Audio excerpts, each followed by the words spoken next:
this point we know what the social protection architecture is.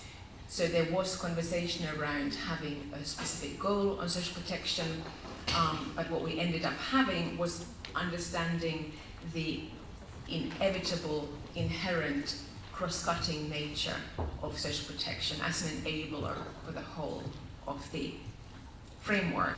And I think that the recognition of social protection as a necessary building block for development has been recognized. And there's been a surge of conceptual and practical development over the last few years. 2015 est l'année européenne pour le développement. Tout au long de cette année, nous nous sommes attelés à mieux expliquer aux citoyens et aux acteurs institutionnels pourquoi la coopération au développement est de la responsabilité de tout un chacun. La coopération au développement est dans notre intérêt à tous. Une région de non-droit dans le Sahel n'est pas l'intérêt de l'Europe, tout comme l'instabilité dans la Corne de l'Afrique ou les drames au quotidien de l'Afghanistan, au Yémen, ou en Syrie ou en Irak. Il s'agit de pays et de régions entières où la protection sociale et la protection tout court sont aux abonnés absents, où les jeunes ne voient plus d'avenir et n'ont donc aucun autre choix que celui de la migration avec les conséquences que nous connaissons. Il est de notre devoir de tout faire pour permettre notamment à ces jeunes de trouver des opportunités d'organiser leur vie là où ils vivent, au lieu de les voir se jeter sur les routes ou dans des bateaux surchargés. Pour toutes ces bonnes raisons et bien d'autres, je plaide en faveur d'un engagement déterminé dans la coopération et l'action humanitaire, et pour un plaidoyer aussi fort que possible pendant cette année européenne pour le développement et au-delà. Son slogan est pour moi un programme, notre monde, notre avenir, notre dignité. Beaucoup a été accompli ces dernières 15 années et l'Europe, en tant que premier bailleur d'APD au monde, a joué un rôle important dans l'attente de certains objectifs du millénaire. Ce n'est qu'une Europe forte et unie qui nous permettra de canaliser nos efforts conjoints de développement vers des objectifs de durabilité à long terme dans ces trois dimensions, économique, écologie et sociale. L'agenda d'Addis va même jusqu'à établir un nouveau pacte social dans lequel tous les pays s'engagent à mettre en place des systèmes de protection sociale solides, appropriés et financièrement soutenables. Dans les négociations parfois difficiles, le Luxembourg a su mettre à profit sa position de présidence du Conseil de l'Union européenne pour insister sur le volet social et surtout pour la protection sociale et la couverture sanitaire universelle, en soulignant la notion d'un accès équitable pour toute personne et surtout les populations marginalisées. J'aimerais souligner ici une des phrases clés de la déclaration politique à ce sujet. Un monde où tous jouissent d'un accès équitable à une éducation de qualité à tous les niveaux, aux soins et de santé et à la protection sociale, où la santé physique et mentale et le bien-être social soient assurés. Ces mots ne doivent pas rester lettres mortes. Il s'agit maintenant de traduire ces engagements en actions concrètes, de mettre en œuvre les 17 objectifs et leurs 169 cibles assorties au niveau national, régional et global. Que peut faire l'Europe pour contribuer à la réalisation des ODD et notamment pour atteindre la protection sociale pour tous? L'Europe, avec ses acquis sociaux, peut servir de modèle à maints égards et devra aussi revoir certaines politiques internes pour se mettre au diapason des ODD. Au niveau de la coopération au développement, l'Union européenne et ses États membres doivent investir davantage dans des programmes de protection sociale. Prenons la couverture sanitaire universelle. Il s'agit ici d'une question de droit à la santé et d'accès équitable à des soins et services de qualité. Mais c'est aussi une question de protection sociale efficace et accessible à tous. Je tiens à souligner que je parle d'un accès pour toute personne, peu importe son genre, son orientation sexuelle, sa nationalité son statut de migrant ou son statut social. Mesdames et messieurs, nous sommes à Bruxelles, donc j'aimerais également terminer mon allocation avec une dimension européenne. Je me réjouis de voir une action plus cohérente et efficace de l'Union européenne à travers les conclusions du Conseil adoptées le 20 juillet de cette année sur un nouveau plan d'action de l'Union européenne en faveur des droits de l'homme et de la démocratie. Dans l'Union européenne, chaque État membre, mais aussi les 28 dans leur ensemble, devront examiner comment se doter d'une méthode et de moyens adéquats pour répondre aux ambitions de développement durable. Ceci aura des répercussions sur nos politiques externes, mais également internes. Ce dernier volet ajoutera de la crédibilité à notre action extérieure.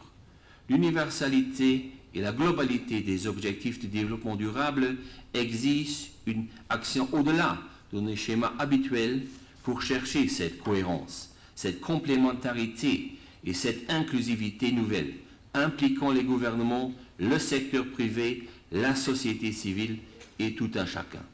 J'aimerais finir en rappelant que pour la première fois dans l'humanité, nous disposons des ressources humaines, financières et technologies nécessaires pour mettre fin à la pauvreté dans le monde. Chaque pays, chaque acteur, chaque personne doit assumer ses responsabilités et contribuer à traduire en action les engagements forts que nous tenons dans la main aujourd'hui. Je nous rappelle donc tous à l'action. I'm really pleased about Solidar taking up the subject of social protection. The MDGs were aid-orientated goals. The eighth goal was what the richer countries would do to help the developing countries reach the 7 goals. The SDGs are different. The SDGs, Luxembourg will have a plan, Britain will have a plan, I hope, France will have a plan, all countries will have a plan, the EU will have to have a plan, as well as Nigeria, Kenya, Mali, etc. Because the problems of climate change, the problems of footloose capital, the problems of making sure companies pay their taxes, the problems of tackling growing inequalities are ones shared by all countries. Unless we can raise funds, I think we need economic growth, and I think we need to be making sure governments can raise resources and use those resources to fund the kind of decent public services the Minister has just been speaking about. And without those resources, we won't be able to do it. We hear all the time that we can't afford social protection. That it's not that we've got a modern world, we have to compete, and it's a kind of race to the bottom in terms of making cuts in public expenditure. But I think we have to remember that in 1945, after that war, we actually did that. We actually brought these social protection schemes in the aftermath of a terrible war, when public finances were really stretched.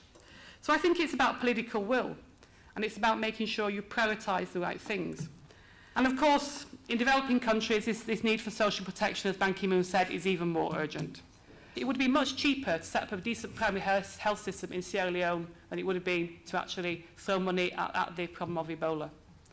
So I very much hope that we don't repeat the same history again, that we make sure that countries like Sierra Leone have a decent health service, that they have decent public provision. Because if we don't do that, I don't think we'll make progress. So there's a lot to do. The SDGs have been agreed. We've got to now press from warm words to delivery in our different countries. I hope you will help us as organisations to monitor the plans, to make sure they happen, to make sure each of your countries has a plan. If we don't actually get this right in the next few years, we have a lot of populism politically in many countries, and populism can lead to extremism. But if you want people to have faith in political systems, you've got to deliver for them. You've got to deliver on their basic needs. And that's why I think the theme of your conference is so important this morning. What is important to stress is really that social protection encompass all the SDG framework. They are really embedded in the logic of the new SDG as compared in particular the previous framework where they didn't really feature. And from that point of view, I think that the SDG really constitute a game changer. The new SDG are creating a new sense of of action on this area, although of course in order to have, let's say, the real implementation, as we know, it is a medium to long term commitment. I think that this in the end all boils down to a universal concept, which is to provide, to help providing people with the choice, with opportunities, basically not to, so as they do not find themselves in a situation where they are basically obliged to leave because they don't have access to basic rights, they don't have opportunities in terms of employment or food security. We can say that within the EU development cooperation, social protection is an emerging area of intervention. There is more and more attention given to that. In recent years, 400 million have been invested in more than 30 countries. Of course, a lot of work is in front of us. I cannot prejudge of how the European Union institution will decide how to implement the new framework, especially because of its universality. This touch upon a number of dimensions, including Europe 2020 and of course also the international cooperation, development cooperation. There is a lot of technical work ongoing, which is not always very visible, but is very relevant on measurement, on indicators. These are key issues, because one elements of the new framework is also to have a more solid measurement framework in order to make it sure that government are accountable for the progress they are able to achieve. There is a new situation emerging, I think.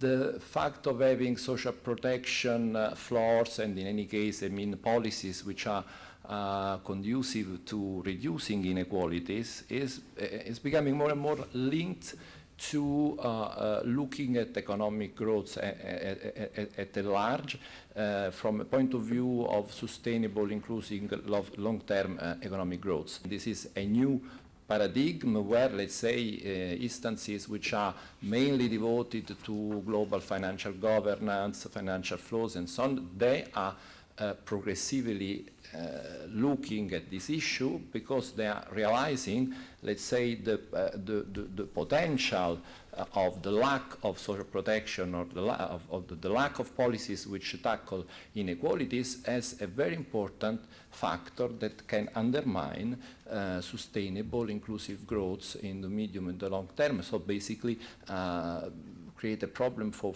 the general economic prosperity of the planet. So let's say, just to conclude, I think that the idea of not leaving anybody behind is a bit the key message that we can keep in mind, that comes out from the SDGs and on which we should collectively work. Donc ce n'est pas exclusivement une question de moyens, c'est avant tout une question de volonté politique. Et nous sommes là pour faire un peu l'inventaire des obstacles qui s'opposent encore à l'instauration d'une sécurité sociale pour tous.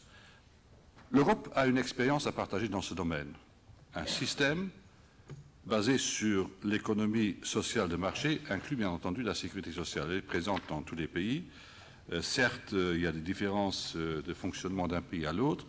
Néanmoins, si l'on fait un regard en arrière, avec un certain recul, on peut quand même constater que la crise de 2008, qui a frappé très fort, a pu être atténuée en quelque sorte par l'existence de la sécurité sociale.